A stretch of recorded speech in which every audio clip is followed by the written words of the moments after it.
Hello and welcome to another episode of Glam Up with Katrina. Well, today we've got your favourite topic, which is dating. And with me is Paul Hart, who is the owner and founder of an exclusive singles dating. He does events and stuff, right? So we're going to dive in and I'm going to ask him all kinds of questions about dating, what he thinks is going on in today's day and age, and all the rest of it. So hello, Paul. Welcome. Hi, good morning. How are you? I'm good. How are you? I'm marvellous, thank you. So I was at a dating event of yours the other day, which was speed dating. Yes. And we had about 20 women and 20 men. Mm-hmm. And we all got 3 minutes each to meet, all these different guys. It was very high energy, very good vibe, and lots of things to meet. So tell us a bit about your background. How did you end up, owning this company? So I noticed a gap in the market just after lockdown, in fact. So obviously after COVID lockdown, we're all locked down. There was a lack of human interactivity for everybody. The human element was kind of stripped away. Research told us that affected our sort of social health, our mental health. I was actually single at the time. So with lockdown, there were not many opportunities to meet people. I went onto the dreaded dating apps, which I'm sure we'll talk about later. Hated the dating apps for lots of reasons, and I firmly believe they're a kind of necessary evil. But I thought Dubai's got everything. I'll find a venue or an event which is perfect for singles. Dubai's got every themed event you could possibly think of, right? I couldn't find it. And a business idea popped into my head at that stage. So I had this epiphany and I was like, right, I need to bring this to the market, not just for my own benefits, but I think Dubai needs this. There are lots of, Dubai's transient, lots of people coming in, lots of people going, lots of people from all around the world. When do they get the opportunity to really meet with an equal ratio of males to females in a nice environment? So MingleDXB was born. Just over 3 years ago. Amazing.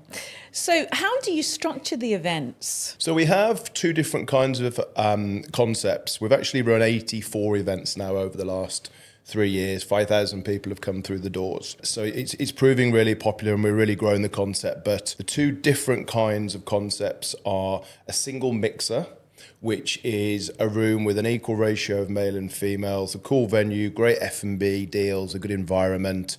The small mingle team to make introductions to people that may be a bit shy.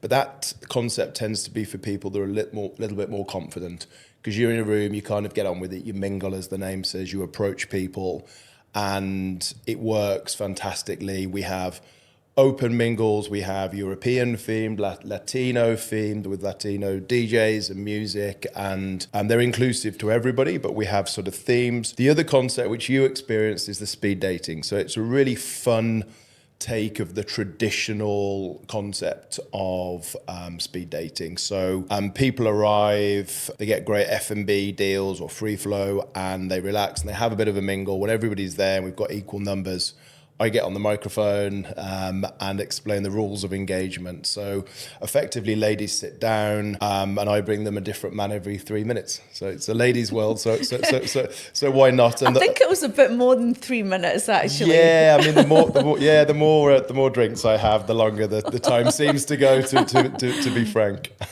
So how do you structure the age groups and the cultures and the different nationalities? I believe that you have different nights for different. Yeah, I mean, as a principle, we're inclusive, and even if we have sort of different themed nights, anybody's welcome if they want to meet a person within that sort of demographic. But we try and make it a little bit. We try and listen to our members.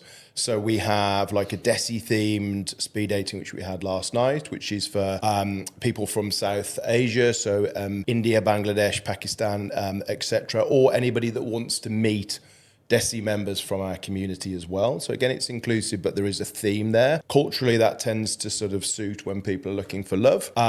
We have an over 40s, 40s and upwards sort of theme as well, which tends to sort of lend itself to people that are either in that age demographic or a bit younger that want to meet somebody in that age demographic. And that tends to be people that are are really perhaps a little bit more serious about sort of settling down and meeting somebody, or simply can't meet somebody in Dubai for lots of reasons, which I'm sure we'll discuss in a moment. Yeah, I mean, what are the biggest challenges you face organising your events? Is it getting the numbers equal? Yeah, I mean, we start every day of every event with equal numbers, but Dubai is Dubai, and even when I'm driving to the events, I can just see my phone pinging, and I dread to read it, because it might be 3 or 4 ladies or 3 or 4 guys saying I'm stuck at work, I'm sick, blah blah blah, or not making it, and then that obviously squiffs the numbers. I also have events where somebody will turn up with a friend or two, and I don't want to turn these people away if they've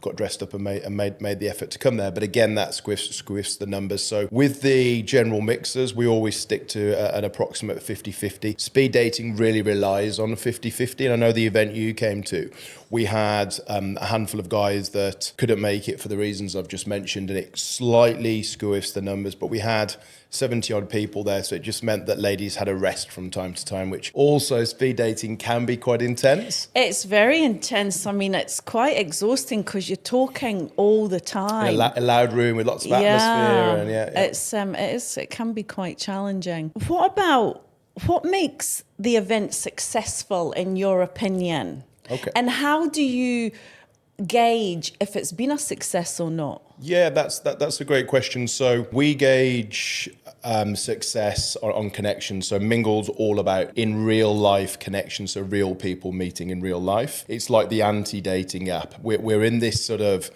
generation, or have been for a long time now, where all communication is kind of done through a screen and a phone, and you swipe, and dating apps have sort of encouraged what I believe to be quite bad behaviors. I mean, a dating app is set up really to sell advertising space. So they want you on there for as long as possible. So therefore they have, Tinder's a great example. It has a stack of thousands and thousands of people. So you just kind of go through and you go through and you go through, and it's addictive. And the stats are terrifying, like 90 minutes a day on dating apps, the average single person. Oh, really? And that's on top of your Instagram, on top of your work emails. I mean, I don't know how our eyes still and our necks still work, right? So, and obviously the dating apps mean that they give you a sense that there's this never-ending supply, so the grass is always greener. So if I'm chatting to this person but I'm not sure, I'll go to somebody else, as opposed to in real life, if you make a connection with somebody, 4% of all communication is verbal. So body language is really important. You kind of get a sense for somebody if you come to a Mingle event, because you're meeting somebody face to face.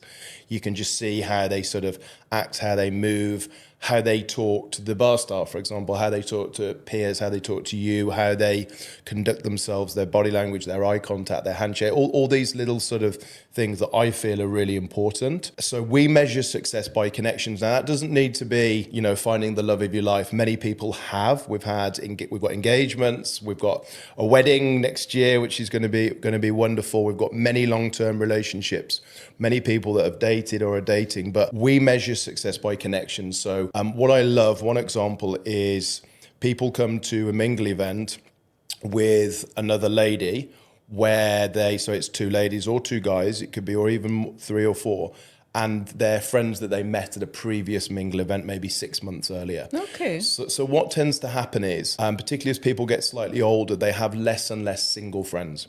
So their friends might be married in couples, blah, blah, blah. So of course they socialize with those people, but it's kind of nice when if they are single sometimes to go out with other single people, and, perhaps it's a different kind of evening, got something else in common. So some people literally say, I'm coming to a Mingle event on my own because I don't have another single person. We're like, that's fine. It's a really safe, fun environment. We'll find you a buddy, or you'll just feel relaxed anyway. It's so lots of people come on their own. But what they tend to do is, before the dates or in between dates or after, they might be chatting to, if it's a lady to another lady, and they exchange details as well. And then they become friends, and they might go out. So, that's another kind of connection. So Mingle's all about connecting. And also it's there's a lack of profiling. So yes, we have the themes and the genres, but we believe, and I know personally, that some of the very best relationships are people that wouldn't necessarily profile on paper. They might be a different age, a different culture, a different religion, from a different continent, different interests. You know, ticking boxes on a dating app application form or setting up your profile doesn't guarantee for, you know, connectivity. I always say it doesn't matter how long you've spoken to someone online, when you meet them, it's always different, 100% of the time. So different. And, you know, people can be whoever they want to be over a text message or a phone call. But when you see them in person, it's a totally different ball game. Yeah. So me being a therapist for so many years and being kinesthetic, I want to see you in person. I think dating apps and stuff, although it's the way of the world now, I think it's too easy. I think that's why most people are still single these days and find it very difficult to find love, because there's too much choice. We have social media, Instagram, filters, and all the rest of it, you know. So I think we're in a delusional society where people can just pretend to be anything they want to be, but the reality is very different.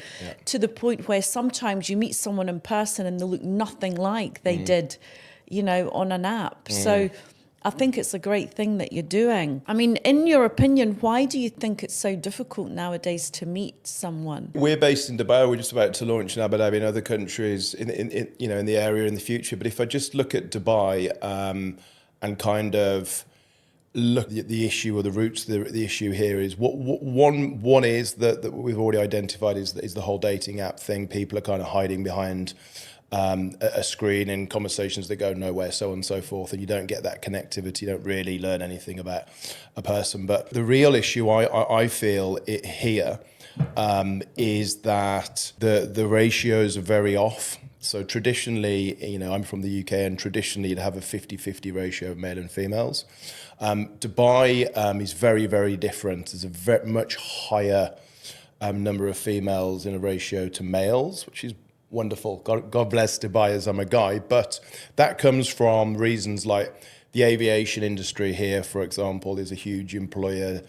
Teachers and schools have a business model where they sort of bring a certain demographic over again, and that just pushes hundreds and hundreds of single females from around the world into this environment. So that's single pool, and you know, this is based on actual real research that I've done over 83 events talking to ladies.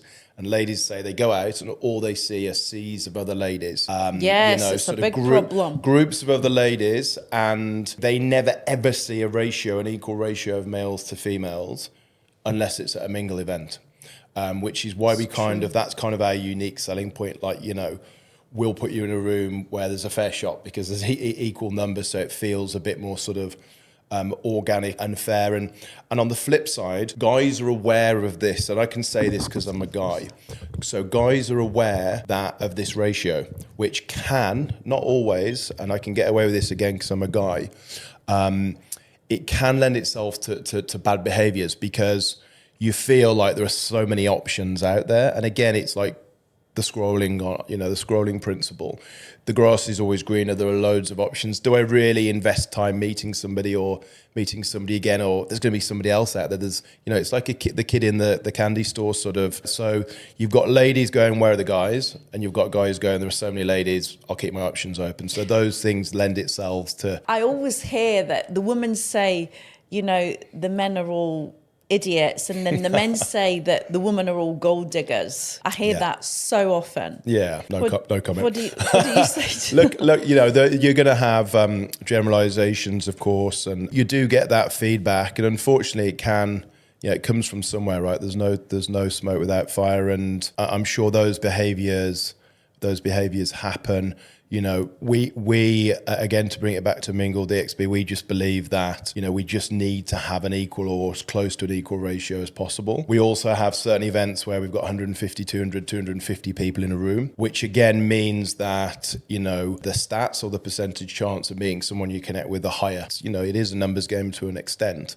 If there's 10 people in a room or there's 200, you've obviously got a much higher chance of connecting with people. But again, the feedback we get is that it's a room of genuine people that are looking for a connection, and it's an equal ratio. So it just feels more natural and more fair. Do you gauge your clientele in any way? No. So we've launched recently a Match by Mingle, which is a matchmaking service. But from the events point of view, we don't profile. The reason we don't profile is we'd have to charge a hell of a lot more. I think it would take a long time to do that. It really would. But also, again, it kind of contradicts what I said earlier, because a dating app allows you to fix a profile.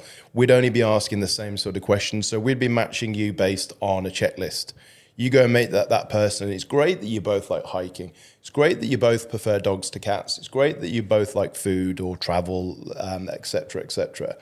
But then you sit down, there's no chemistry, or there's no connection, or the vibe's not just right. So again, it's almost impossible to profile for that. So again, we just get people there. Speed dating is a great example. The speed dating are 3-minute icebreakers. Within those 3 minutes, you can kind of get a feel for this person's funny, or this person, I feel like there might be a connection. Then after the speed dating hour and a half, you have another hour or so to follow up. And if you like that person, to really sort of go and dig a little bit deeper. So I believe that profiling for our events would be a complete waste of time, because, I can guarantee that I went, well, you guys profiled.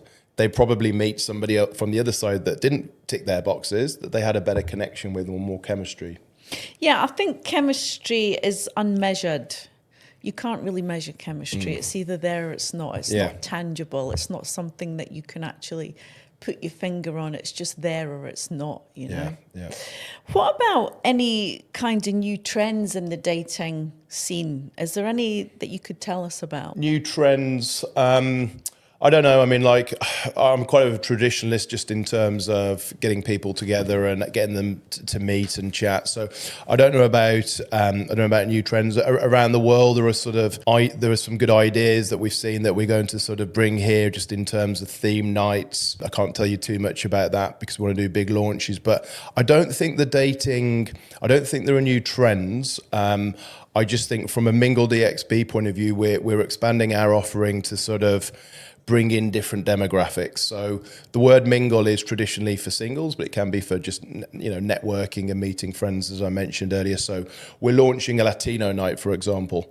So again, that's going to bring in a huge demographic of Latino people, but also people that want to meet people from the Latino area. And the beauty of Dubai is it's a big melting pot of nationalities. So you get people from the UK that, dating or engaged or married to someone from South America, for example, or Brazil or the Philippines or wherever it is.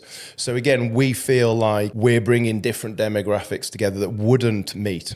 That traditionally they wouldn't meet, even in Dubai being a melting pot. South Africans meeting people from South America, just for an example. So we're having this different sort of themed sessions. We're doing an offering for teachers on a Friday afternoon because they finish on a Friday afternoon. And again, teachers have these lovely long holidays. They have a lot in common with other teachers. Doesn't mean they only want to date teachers, but I also know from a practicality point of view, it's kind of hard to be a teacher and date someone who's not a teacher, because you're on holiday for large periods. You've got different stresses. If you've got somebody that understands sort of what you're going through and the stresses and the strains of teaching and the different hours. So, and also teachers flood over in September. They start their contracts. So we've got tens of thousands of new teachers. So we're giving them a platform to meet, and I guarantee there'll be some love there. Ah, great. And have you noticed any common themes at your events that people are looking for? I mean, how many of them actually talk to you and confide in you? And every single one. Every single one. Look, I love the feedback. 95% of it's very, very positive. 5% of it's constructive, which is fine. You can't please everybody, but we learn a lot more from the constructive feedback. So what I've noticed is that people are putting an emphasis on kindness more than they are on attractiveness. Yes, I think we'd all agree that there needs to be a chemistry and an attraction, but more and more people are saying to me, I just want to know how kind, how well brought up, how polite, just how big someone's heart is, as opposed to how big their muscles are. Do you know what I mean? It's kind of that approach. And I would say 60-70% of the time, people are choosing that sort of somebody with a kind nature over somebody without. I mean, I think looks are only skin deep. Sure. Right? So it doesn't matter how beautiful a person is, if they don't have a nice personality, they soon become very unattractive. Exactly. Men in this day and age, I mean, what do you think is lacking with men versus females being a lot more masculine in this day and age? I personally think that's why there's so many people that are unhappy, that can't find anyone, because there's this imbalance of the masculine feminine energy.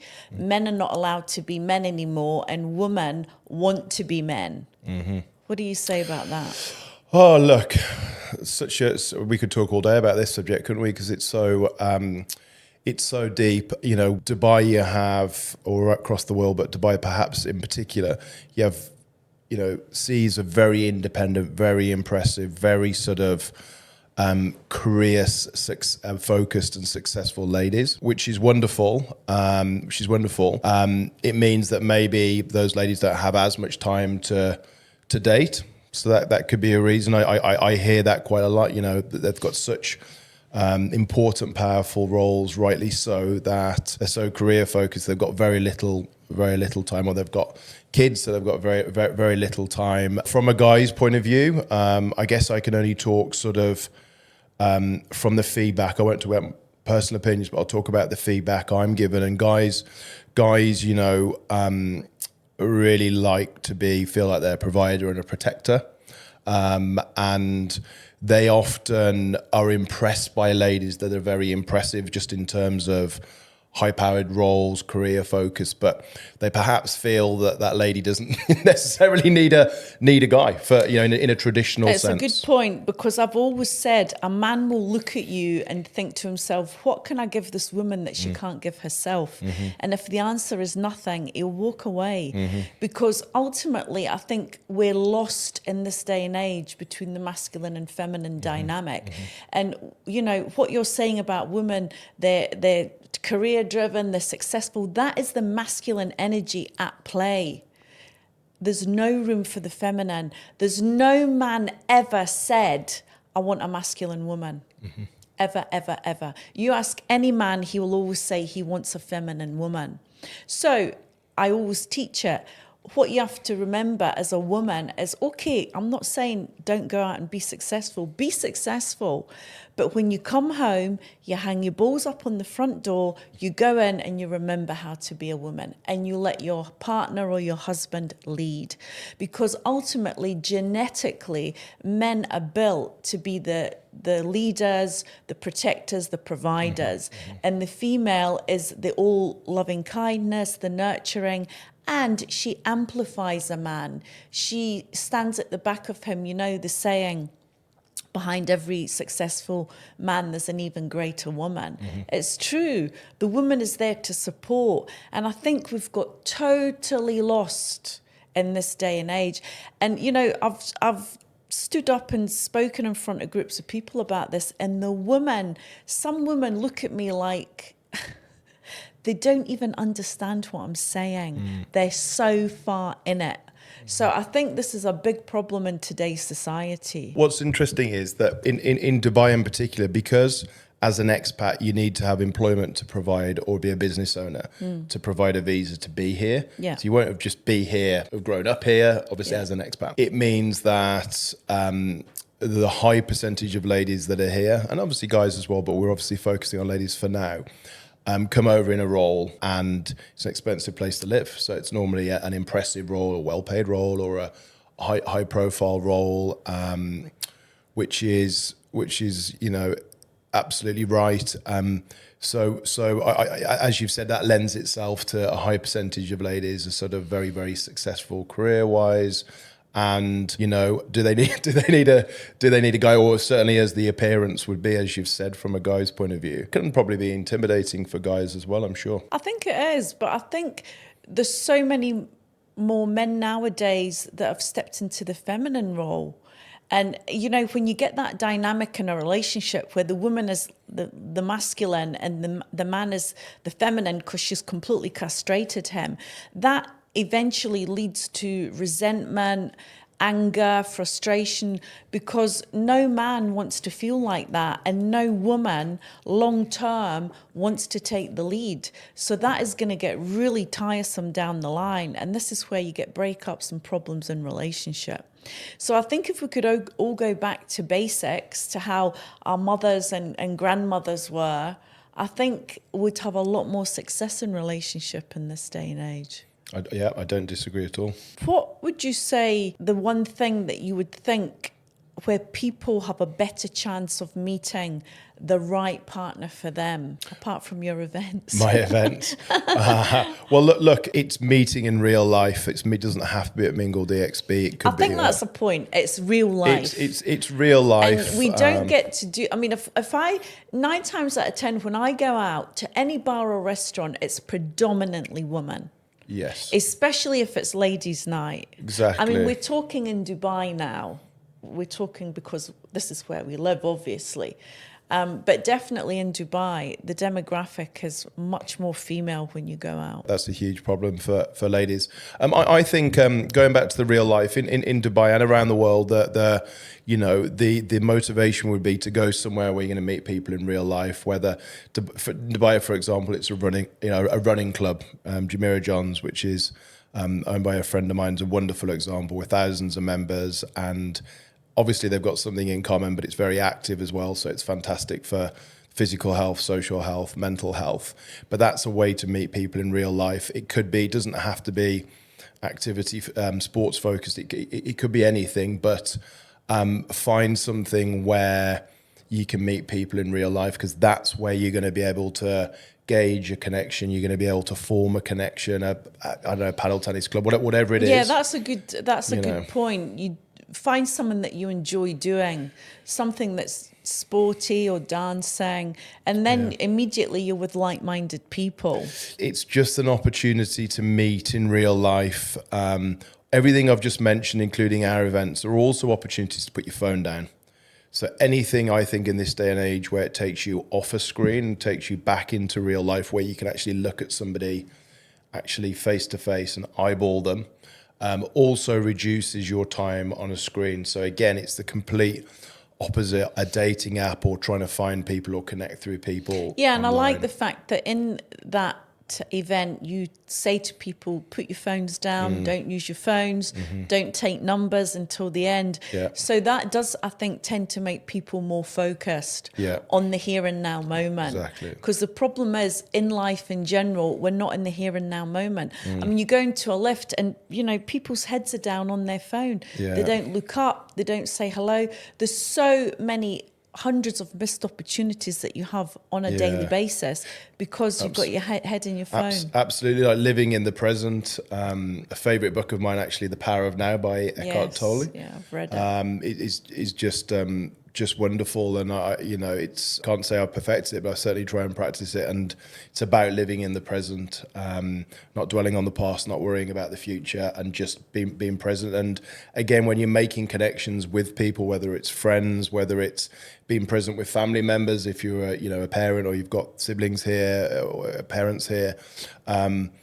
If you're present, you've got a chance. If you're not present because you're worrying about the past, dwelling on the past, worrying about the future, or even worse, you're on your phone, you've got absolutely no chance. And I am sure there are thousands of missed opportunities on a daily basis in a lift, at a coffee shop, doing something socially. Even when you go to somewhere in real life, whether it's a concert, whether it's a sports event, whether it's a museum, everybody's so intent in capturing that moment on a video or whatever it is, that again they probably miss so many human interactions. It's a big problem in this day and age. When you set up your events that are just anybody can come, do you get the younger 20-year-olds coming in as well? I mean, how do you cater for the younger generation? Yeah, it's really interesting. So again, because they're inclusive and open to anyone, like a general open mingle event, which we've run many of, they lend themselves to an age average of 28 to 45. I know that's a big range, but we're talking from 21 because they're in bars. So you have to be 21 and till whatever age. So we narrow it down. We don't narrow it down. It organically falls at 28 to 45, some over, some under. But we don't tend to get that sort of younger generation, but that's synonymous with Dubai, right? Because people study here, they go to uni in the UK or US or around the world, or they travel or they backpack. I don't think we have that sort of 18 to 25 demographic as much as But I would think older. that's a good thing. I wouldn't think that's the age group you're looking for. No, not at all. And I think those people would meet friends at school or sixth form or uni and would have different kind of human interactions, and they might feel they perhaps don't quite need to go to private events exclusive for singles just yet. And also perhaps, and again, this isn't everyone, I know it's a generalization, but perhaps, when people are slightly older, they're looking for something a little bit more serious or stable. When they're younger, you might be looking for less serious stuff or more fun, perhaps. So, at Mingle, again, we don't say you must be looking to get married. People are there for different kinds of connections, and that's fine. We don't judge, but the vast majority, when we communicate and we're talking to them, are looking for, a relationship. However you want to judge or measure that relationship, they're looking for not a fling, but a relationship and a connection. Which again, I keep coming back to the word connection because that's Mingle's all about connections. Yeah, I think on Tinder, I went on 15 dates in 15 days a few years ago. And I went between Tinder and Bumble, and I found the men to be not really that serious. So I think the dating apps are more for people that just want to have fun, fool around. Yeah. And I did see the difference with your events. It seems to be people that are actually a little bit more serious. Sure. Have you ever come across somebody that you've had to throw out or had any negative interactions with people that have come to your event? Only one person, actually. This was about a year ago. We had this lovely outdoor speed dating event. And it was an open speed dating event. And we pride ourselves on being inclusive and we don't discriminate in any way. And even with some of our marketing, we'd show the flags of the countries that people signed up. And often for the open events, we'll have 30 different nationalities plus. Wow. So which I think is wonderful. It's synonymous with Dubai. And I just think I love how cosmopolitan the world can be. So we had an incident where, luckily I was kind of there and on top of it and managed to sort of nip it in the bud. But there was a lady who would judge the person coming, because the men follow an order, right? So the ladies sit down at a table with a number on. The men would go from number 1 to number 2 to number 3, and they would basically rotate around the room. So there's no picking and choosing, and I like you, well, I'll just stick with you. Otherwise, obviously, it's like the house of cards. The system would fall down. That would never work, yeah. The system would fall down. So this lady was deciding, and I worked out quite quickly on race. She was deciding who she'd allow to sit there. And it was very, very obvious. And the look of disdain on her face when a certain race would come towards. So I had a feedback from a guy being like, she literally said she's not interested in talking to me. So I went over and I said, look, just to let you know, all the communications that we've had and all the terms of condition, everything I've said today, we don't pick and choose. We have an open mind. We have good vibes. You meet somebody, if you don't like them, you got 3 minutes to smile and be polite. If you like them, you can talk to them later as well. A date happened where she allowed somebody, and then it happened another 2 times, and I kind of went over and I picked up that it was race related very quickly. So I simply asked her to leave, refunded her money instantly off my phone. So, we sort of erased that ever happening. There's no bad feeling from her. She didn't feel like I'd taken her money, but politely explained that she wouldn't be welcome to any other events and sort of blocked her off the account. I noticed the other night when a guy sat down with me and he wasn't in the order, and you quickly managed that. And I saw he argued, he kind of argued with you a bit, but you were having none of it. Yeah. So I think as a woman, that made me feel safe that, nothing untoward was going to happen in that room. No, it won't. Look, we partner with great venues. All the sort of liability, the security, the staff, everything falls on the venue. But I'm there, other members of the Mingle team at certain events are there, and I sort of pride myself on creating like a fun and relaxed atmosphere. And the second I feel it's uncomfortable anyway, then we have to be, as a team, we have to be all over that. If anybody's a bit forward or rude in any way, then like I can't be everywhere all the time. But if anybody lets me know that or I see it, then we nip it in the. But as I said, the incident with the lady that I just mentioned who was asked to leave quite forcefully, that was the only, in 84, 85 events, that's the only thing I can remember. That's amazing. So some of our events on a Friday night, great F&B packages. So do people get intoxicated? Of course they do.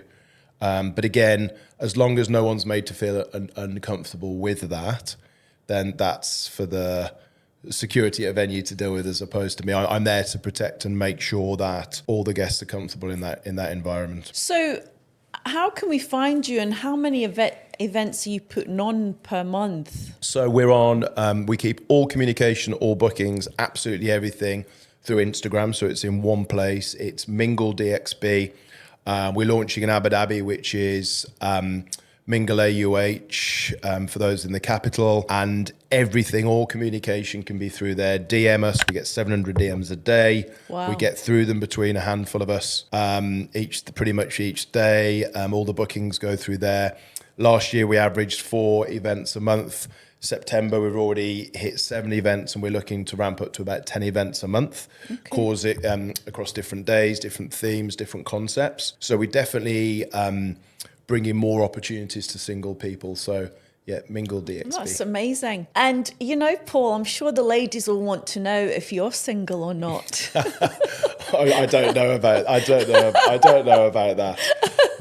So I'll tell you the whole story. Why not? So I already mentioned that I started MingleDXB because I was single, yeah, and because I was hating the dates, and then I spotted a business opportunity. So I was fortunate enough, last night was Mingle 85. At Mingle 2 I met somebody, and we were together for nearly 3 years, wonderful relationship, and fairly recently that stopped. I won't go into the ins and outs. The reason I tell that story is twofold, because yes, I'm single. But also I tell that story because I think it shows a Mingle success story. Like that was a great relationship. I think the fact that you as the owner met someone on your second event is fantastic. Yeah. So there's hope for us all. Yes, I don't go to the events to look for partners, by the way. that was pure coincidence, but absolutely, and I think that I'm in the right business, I'm sure. Yeah, I think so. So is there anything else you'd like to add? No, I'd just say to your lovely listeners that, I think we should all try and reduce screen time for the obvious reasons. I think we should all try and increase our social health by meeting more people. It doesn't have to be for romantic reasons, but do whatever you can to go meet people in real life. If MingleDXB can help with that, if you're single, fantastic. If not, there are lots of sort of options out there, and real people meeting in real life is the way forward. I think what's also put a crush on that, if you like, is the fact that a lot of people are now working from home. Mm-hmm. Yeah. So that makes, I'm one of them. So I really do miss that interaction with others. So I think it's even more important to make the effort and get out there and mingle, network with others. Because when you lose that human interaction, it really makes you lose your confidence. It really does. It has a massive effect on our mental health. It does. It really does. I work from home, and obviously the events that I run are very interactive. I'm lucky that I'm part, of a very good sort of sports club, so I have a lot of interactivity. I've been here 14 years, so I'm fortunate enough to have lots of people that I can talk to. But working from home, there's only so many conversations you can have with your dog each day, so you need to get out there and actually talk to other human beings. So yeah, agreed. Well, thank you very much for joining me today. Pleasure. And thank you for listening to another episode of Glam Up with Katrina. Until the next time, stay well and keep looking. You are going to find the one. Thank you, Paul. Thank you.